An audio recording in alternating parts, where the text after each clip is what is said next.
Assalamualaikum warahmatullahi wabarakatuh.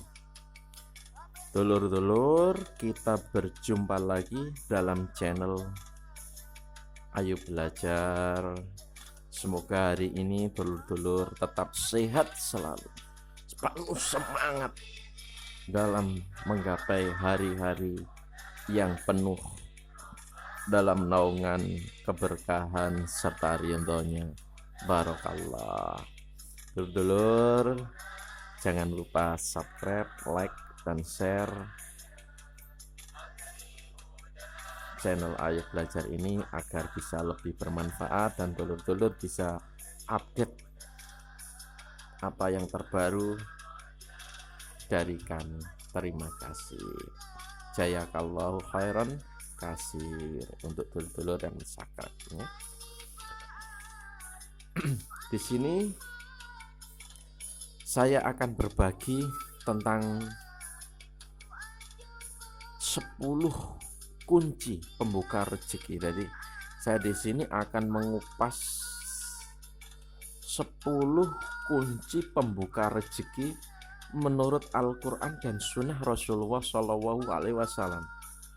Jadi di sini saya akan menjelaskan berbagi apa sih 10 kunci pembuka rezeki menurut Al-Quran dan Sunnah Rasulullah SAW itu.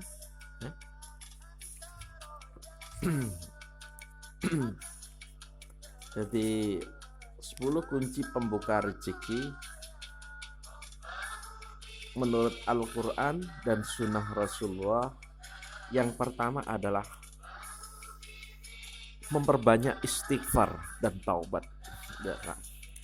Karena salah satu jalan terpenting untuk menarik dan memudahkan datangnya rezeki adalah beristighfar dan bertaubat kepada Allah yang Maha Pengampun lagi Maha menutupi kesalahan. Karena dengan pertolongan Allah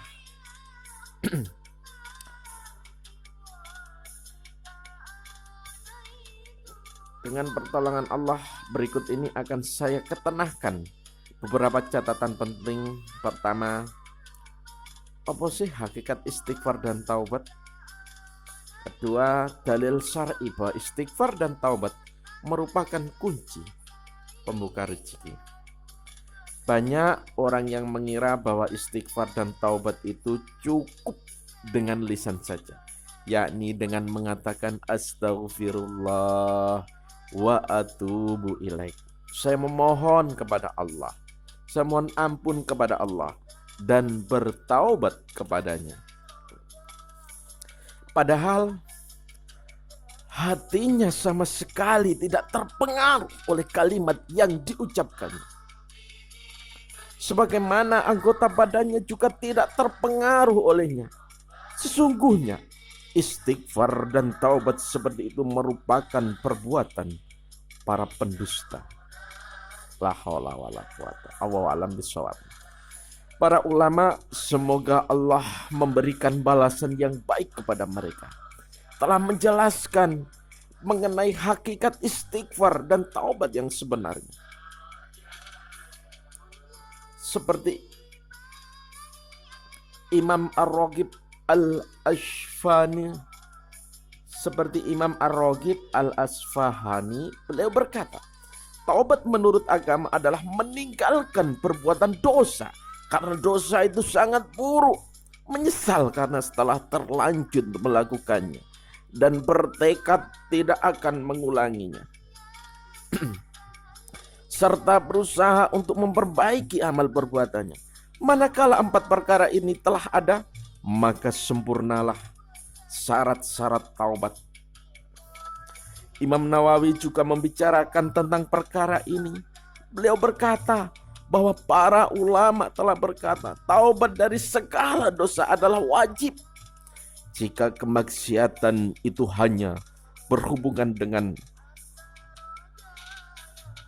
Jika kemaksiatan itu hanya berhubungan antara hamba dengan Allah Subhanahu wa taala, tidak berhubungan dengan hak orang lain, maka dalam bertaubat cukup dengan 3 syarat saya Pertama, meninggalkan kemaksiatan tersebut. Kedua, menyesali perbuatannya. Ketiga, bertekad untuk tidak mengulanginya. Jika salah satu dari 3 syarat tersebut tidak ada, maka taubatnya tidak sah. Akan tetapi, jika kemaksiatan itu berkaitan dengan hak orang lain, maka syarat bertaubat menjadi 4. Di samping 3 syarat di atas, yaitu ia harus menyelesaikan hak orang yang bersangkutan. Jika berupa harta dan lainnya, maka ia harus mengembalikannya kepada orang yang bersangkutan. Jika berupa hadul khods, hukuman tuduhan zina, maka ia harus menanggungnya atau meminta maaf kepadanya. Dan jika berupa ghibah, maka ia juga harus meminta kehalalannya kepada orang yang bersangkutan. Kemudian Imam Ar-Raghib Al-Asfahani telah menjelaskan bahwa yang dimaksud istighfar adalah memohon ampun dengan ucapan dan perbuatan. Allah Subhanahu wa taala berfirman, "Istaghfiru rabbakum innahu kana ghaffara." Mohonkanlah ampun kepada Tuhanmu, sesungguhnya Dia Maha Pengampun. Al-Quran surat Nuh ayat 10.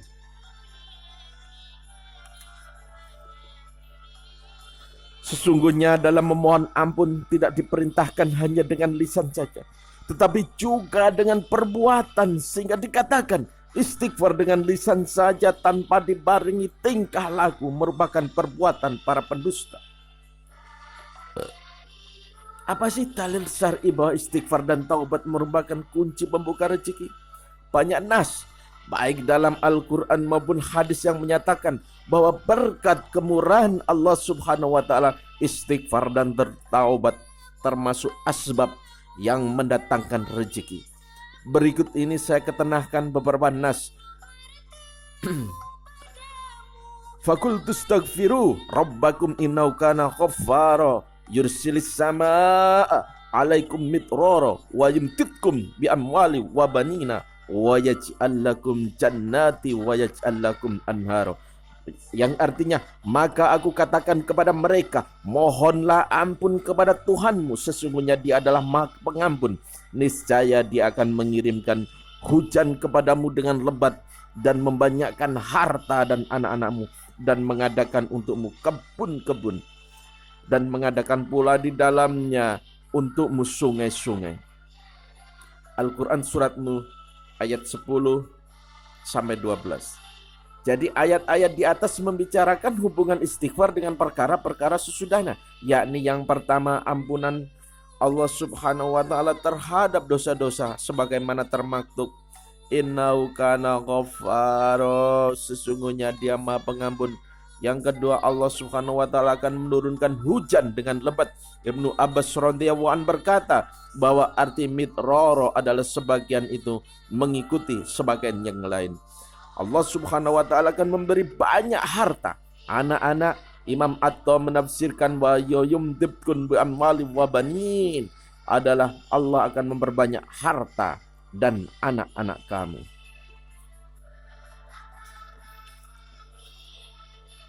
Yang keempat, Allah Subhanahu wa taala akan menjadikan kebun-kebun. Yang kelima, Allah Subhanahu wa taala menjadikan sungai-sungai. Imam Qurtubi berkata, ayat ini dan ayat serupa yang terdapat dalam surat Hud menjelaskan bahwa sesungguhnya istighfar itu dapat menarik rezeki dan hujan. Menafsirkan ayat tersebut, Al-Hafidz Ibnu Katsir juga mengatakan, jika kamu bertaubat kepada Allah Subhanahu wa taala, memohon ampun dan taat kepadanya, maka Allah Subhanahu wa taala akan memperbaiki rezekimu, menyiramkan keberkatan dari langit ke atasmu, menumbuhkan keberkatan dari bumi untuk kamu, menumbuhkan tanaman-tanaman untukmu, memperderas susu untukmu, serta memberimu harta dan anak-anak. Kemudian Allah Subhanahu wa taala juga akan menjadikan untukmu kebun-kebun yang penuh dengan buah-buahan, serta melengkapinya dengan sungai-sungai yang mengalir di antara kebun-kebun itu. Demikianlah sesungguhnya Amirul Mukminin Umar bin Khattab Umar ibnul Khattab radhiyallahu anhu telah berpegang kepada ayat ini ketika memohon hujan kepada Allah Subhanahu wa taala. telah diriwayatkan dari As-Sa'bi bahwa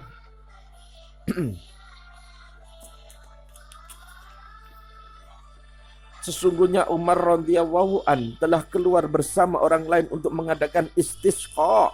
Namun ternyata beliau hanya membaca istighfar hingga pulang kembali. Maka ditanyakan kepada beliau, kami tidak mendengar engkau mohon hujan. Beliau menjawab, aku meminta hujan dari langit yang penuh gemerlap bintang-bintang dari langit. Aku minta hujan dari langit yang penuh gemerlap bintang-bintang yang menurunkan tetesan air. Kemudian beliau membaca, Istaghfiru rabbakum innahu kana ghaffara yursilis samaa alaikum midrara. Mohonlah ampun kepada Tuhanmu, sesungguhnya Dia Maha Pengampun, niscaya Dia akan mengirimkan hujan kepadamu dengan lebat. Al-Quran surat Nuh ayat 10 sampai 11. Bahkan Imam Hasan Al-Basri radhiyallahu an selalu menyatakan agar membaca istighfar kepada orang-orang yang mengadukan kemiskinan, kefakiran, kesulitan rezeki atau soal kekeringan kepada beliau. Imam Al-Qurtubi juga telah menyebutkan dari Ibnu Sobih, beliau berkata, seseorang telah mengadukan kekeringan kepada Al-Hasan, kemudian beliau menyarankan kepadanya, mohonlah ampun kepada Allah. Kemudian datang lagi orang lain kepadanya untuk mengadukan kekafirannya. Kemudian datang lagi orang lain kepadanya untuk mengadukan kefakirannya. Maka beliau juga berkata kepadanya, mohonlah ampun kepada Allah. Bahkan orang lain lagi berkata kepada beliau, mohonkanlah kepada Allah agar memberiku anak. Lalu beliau menasihatinya, beristighfarlah kepada Allah. Demikian pula ada orang lain lagi yang datang kepada beliau untuk mengadukan bahwa kebunnya dilanda kekeringan. Maka beliau berkata kepadanya, memohonlah ampun kepada Allah. Karuan saja kami bertanya kepada beliau mengenai hal itu. Dalam suatu riwayat disebutkan, maka Ar-Rabi bin Sobih bertanya kepada beliau, banyak orang datang kepada engkau untuk mengadukan berbagai persoalan, namun engkau menyuruh mereka semua untuk beristighfar. Kemudian Al-Hasan berkata, sungguh aku tidak berkata menuruti pendapatku. Sesungguhnya Allah subhanahu wa ta'ala telah berfirman dalam surat Nuh, Istaghfiru rabbakum innahu kana ghaffara yursilis sama alaikum mitrara wa yumdidkum bi amwali wa banina wa yaj'al lakum jannati wa yaj'al lakum anhara. Mohonlah ampun kepada Tuhanmu, sesungguhnya Dia Maha Pengampun, niscaya Dia akan mengirimkan hujan kepadamu dengan lebat dan membanyakkan harta dan anak-anakmu, dan mengadakan untukmu kebun-kebun, dan mengadakan pula di dalamnya untukmu sungai-sungai. Al-Quran surat Nuh ayat 10-12. Allahu Akbar. Alangkah besarnya dan banyaknya fadilah istighfar. Wahai Allah, masukkanlah kami ke dalam golongan orang-orang yang mohon ampun, dan berikanlah kepada kami buahnya di dunia dan di akhirat. Sesungguhnya Engkau Maha mendengar dan Maha mengabulkan doa. Amin. Firman Allah subhanahu wa ta'ala yang menceritakan tentang surah Hud kepada kaumnya supaya beristighfar. Wa ya qaumis taghfiru rabbakum thumma tubu ilaihi yursilis samaa alaikum mitraya wa yajidkum quwwatan ila quwwatikum wala tatawallau mujrimin.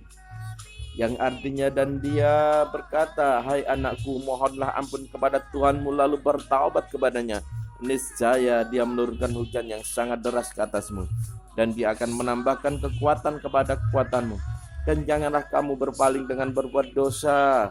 Quran surat Hud ayat 52.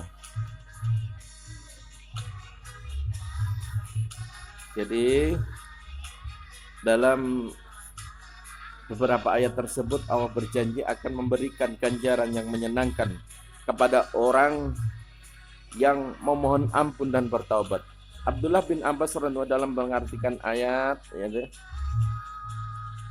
juga mengatakan beristighfar dapat melapangkan rezeki.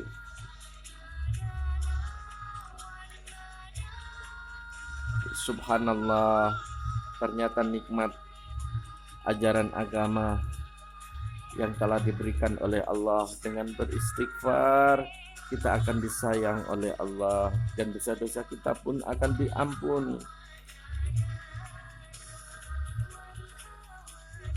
Ada juga dari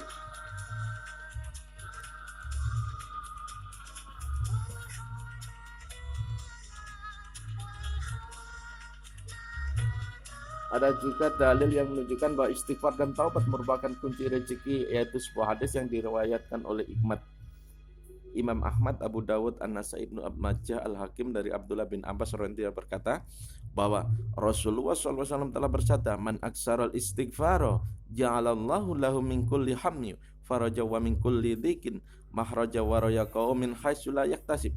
Barang siapa memperbanyak membaca istighfar, maka Allah Subhanahu wa taala akan menghilangkan semua kesedihannya, menyelesaikan semua masalahnya dan memberi rezeki dari arah yang tiada diduga. Dalam hadis di atas, Rasulullah SAW telah mengabarkan 3 hal yang akan diberikan kepada orang yang memperbanyak membaca istighfar. Salah satu di antara adalah rezeki yang datang dari arah yang sama sekali tidak terduga. Jadi siapa saja yang ingin memperoleh rezeki dengan mudah dan cepat, hendaklah ia memperbanyak membaca istighfar dengan ucapan sekaligus dengan perbuatan. Hendaknya diingat, tidaklah cukup beristighfar dengan ucapan saja tanpa dibarengi dengan perbuatan, karena yang demikian merupakan perbuatan orang yang lalai. Barakallah. Lanjut,